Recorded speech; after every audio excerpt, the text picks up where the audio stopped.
De nouvelles tombes de soldats s'alignent dans le cimetière militaire de Munkak en Transcarpathie, dans le sud-ouest de l'Ukraine. Elles côtoient celles des morts de la Seconde Guerre mondiale, de la guerre en Afghanistan et en Crimée. Frontalière avec la Hongrie, la région a été largement épargnée par les tirs ennemis, mais elle est en deuil de ces hommes perdus au combat.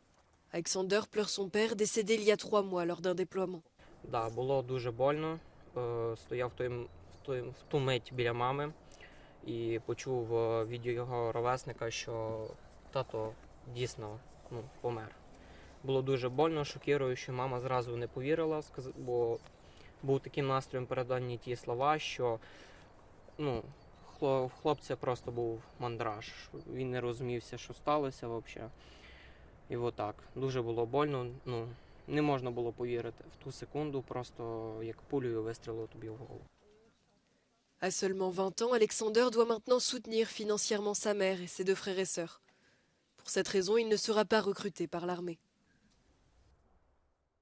Bien que les habitants de Munkak se soient habitués aux conditions de la guerre, beaucoup disent que ce qui leur a été fait ne peut être ni oublié, ni pardonné. 2 fils et 2 petits-fils de Clara Alous, une enseignante à la retraite, sont partis au front. Lelkileg is. Azt ott mindent megnézni, átnézni, hát én nem szültem őket háborúra, nem is neveltem őket úgy, hogy legyenek készen halottokat átlépni és tovább menni, vagy hogy az? Na és a tévében mindig bekapcsolom, mindig várom, mikor már megmondják, hogy béke lesz. Biztosan megbolondulok, ha meghallom ezt, annyira fogok örülni. Mais Clara ne cède pas à la tristesse, elle fait du bénévolat pour une organisation religieuse et rend tous les jours visite à sa belle-fille, dont le mari et le fils sont en première ligne.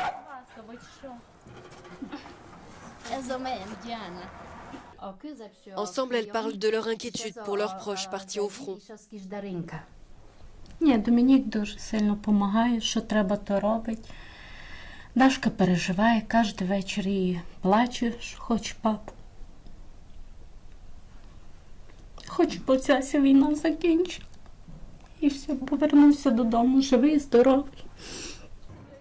À Munkak, les habitants continuent à faire leurs courses après le travail. Ils vont à l'église et se promènent dans le centre-ville.